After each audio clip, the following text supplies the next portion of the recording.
National legislature conference parliament central హాల్లో జరుగుతోంది. సమావేశంలో ప్రధాని మోదీ మాట్లాడుతున్నారు. ఇప్పుడు ఆ లైవ్ చూద్దాం. दुनिया में हमारे संविधान की विशेषता सिर्फ धाराओं के कारण नहीं है,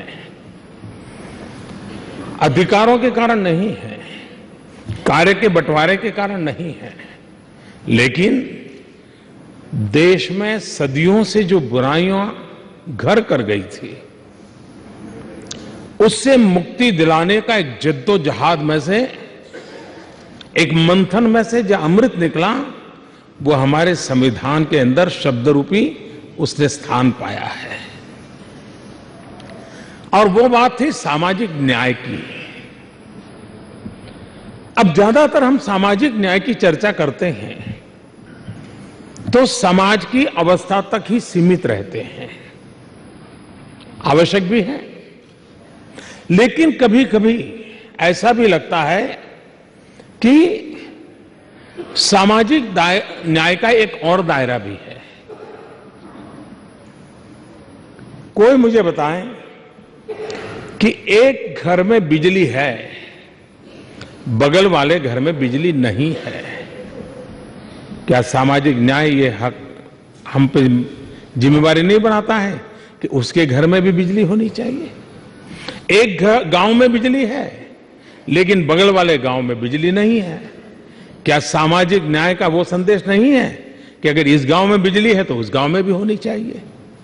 एक डिस्ट्रिक्ट फला फूला है, बहुत आगे बढ़ा है, लेकिन दूसरा डिस्ट्रिक्ट पीछे रह गया है. क्या सामाजिक न्याय की बात करने में हमारी ये बाध्यता नहीं है कि वो डिस्ट्रिक्ट भी तो कम से कम बराबरी में तो आए? और इसलिए सामाजिक न्याय का सिद्धांत हम सबको इस दायित्व के लिए प्रेरित करता है. हो सकता है कि देश जो सबकी अपेक्षा हुई वहां नहीं पहुंचा होगा, लेकिन हमारे ही राज्य में 5 डिस्ट्रिक्ट बहुत अच्छे पहुंचे हैं, लेकिन 3 डिस्ट्रिक्ट बहुत पीछे रह गए हैं. इसका मतलब 5 तक पहुंचने की तो क्षमता है ही है, उन 3 को भी 5 की बराबरी में लाया जा सकता है. अगर राज्य के अंदर कुछ पैरामीटर्स में कुछ डिस्ट्रिक्ट बहुत अच्छा कर सकते हैं, मतलब उस राज्य के अंदर पोटेंशियल है, लेकिन कुछ डिस्ट्रिक्ट पीछे रह गए हैं, क्या हम तय कर सकते हैं? क्या हमारे देश में हमारा स्वभाव क्या है? हम एग्जाम देते हैं, जब स्कूल में पढ़ते हैं तो अगर ज्योग्राफी में हम वीक है तो हम सोचते हैं यार मैथमेटिक्स में इतनी जोर लगा लूंगा ताकि ज्योग्राफी में मार्क कम आएंगे तो कॉम्पनसेट कर लूंगा, लेकिन फर्स्ट क्लास में निकल जाऊंगा. हर कोई इसी प्रकार से हम लोग पले बढ़े ही ऐसे हैं. राज्य को भी जब टारगेट आते हैं या भारत सरकार भी कोई टारगेट तय करती है तो क्या करते हैं? जो इजीली रिजल्ट देने वाले लोग हैं उन्हीं को ताकत लगाते हैं, यार कर लो, देश का आग बन जाए. और उसका परिणाम ये आता है, जो अच्छा करते हैं वो तो लगातार अच्छे से अच्छे होते चले जाते हैं, और आंकड़ों के हिसाब से रिजल्ट भी अच्छा लगता है, वाह बढ़िया हो गए, इतना परसेंटेज तय किया तो हो गया. लेकिन जो पिछड़ गए हैं वो और पिछड़ने की दशा में आ जाते हैं. और इसलिए स्ट्रेटेजिकली हमें अपना डेवलपमेंट मॉडल को थोड़ा और बारीकी की ओर जाने की आवश्यकता पैदा हुई है. हम राज्यों के हिसाब से देखें तो अच्छा हुआ है कि कॉम्पिटिटिव कोऑपरेटिव फेडरलिज्म का माहौल बना है, और मैं इस दृश्य को भी मानता हूं. ये दृश्य अपने आप में फेडरलिज्म का एक अच्छा जीता जागता रूप है, जहां पार्लियामेंट के मेंबर विधायक के साथ बैठ करके इलाके की, राज्य की और देश की चिंता और चर्चा कर रहे हैं. ये अपने आप में एक फेडरलिज्म को एक नया आयाम मिला है इस अवसर से. क्या न हम कोऑपरेटिव फेडरलिज्म के कारण अब राज्यों के बीच तो तुलना होने लगी है, और कोई राज्य पीछे रह गया तो आलोचना भी होती है, उनको भी लगता है नहीं हम भी कुछ करेंगे. ये माहौल तो बना है, लेकिन देश जो अपेक्षाएं करता है, अगर उन अपेक्षाओं को पूरा करना है तो हम उसी पैरामीटर के हिसाब से और उसी इकाई के हिसाब से चलेंगे तो शायद उचित परिणाम नहीं मिलेगा। एक अनुभव आया स्वच्छता अभियान का।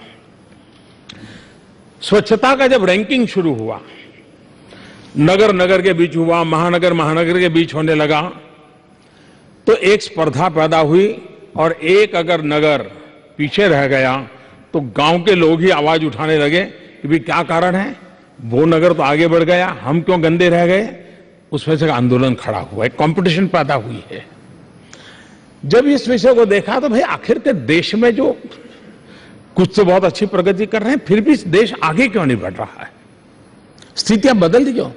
तो उसमें से एक विचार आया कि क्यों न हम देश में उन डिस्ट्रिक्टों को छाने, कुछ पैरामीटर तय करें और जो ऑफिशियली पब्लिकेशन जिसका हो चुका है उन्हीं आंकड़ों को आधार ले।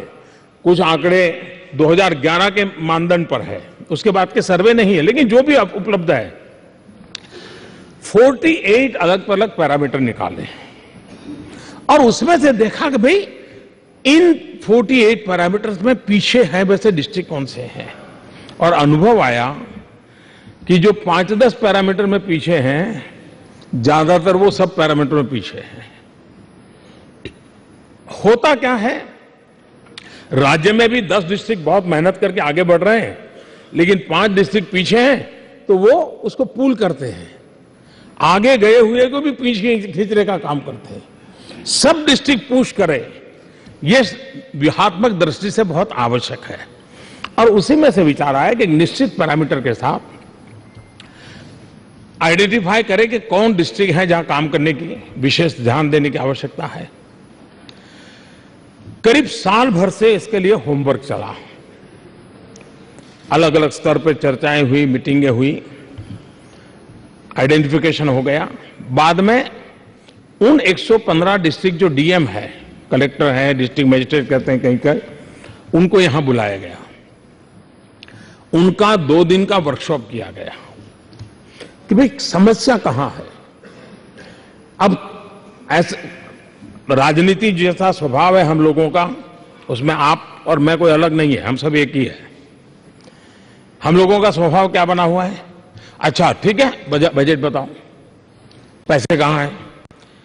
लेकिन कभी अगर ध्यान से देखेंगे तो उपलब्ध संसाधनों से ही अगर एक डिस्ट्रिक्ट आगे गया है, उसी संसाधन मौजूद होने के बाद भी दूसरा पीछे रह गया है, मतलब संसाधन इश्यू नहीं है, शायद governance is issue, leadership is issue, coordination is issue, effective implementation is issue. और इसलिए हम इन चीजों को कैसे बदले, और उसमें से सभी कलेक्टर के साथ मैं भी बैठा, बातचीत की, सभी वरिष्ठ भारत सरकार के सभी वरिष्ठ अधिकारी उनके साथ बैठे। एक चीज मेरे ध्यान में आई, मैं किसी की आलोचना करने के लिए नहीं कह रहा हूं, लेकिन एक सदन में ऐसे लोग आज बैठे हैं कि जिनके सामने अगर मैं खुल करके कुछ बात करूं तो बुरा नहीं होगा। मैं हैरान था, आमतौर पर डिस्ट्रिक्ट कलेक्टर जो होते हैं उनकी एवरेज उम्र 27, 28, 30 के करीब करीब होती है। यंग आईएएस अफसर होते हैं, उनको 3-4 साल में वहां जाने का अवसर मिल जाता है। लेकिन ये 115 डिस्ट्रिक्ट मैंने देखे, उसमें 80% से ज्यादा डिस्ट्रिक्ट में कलेक्टरों को मिला वे 40+ थे, कोई 45 तक वाले थे।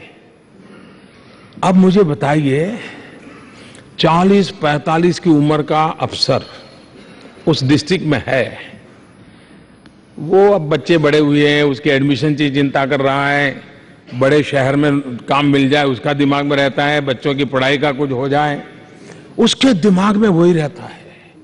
दूसरा, ज्यादातर ये स्टेट कैडर के जो प्रमोटिव ऑफिसर होते हैं उन्हीं को वहां जाने का मतलब सोच में ही बैठ गया है कि ये तो बैकवर्ड है, डिस्ट्रिक्ट बैकवर्ड है, किसी को भेज दो यार गाड़ी चल जाएगी। वहीं से शुरुआत होती है।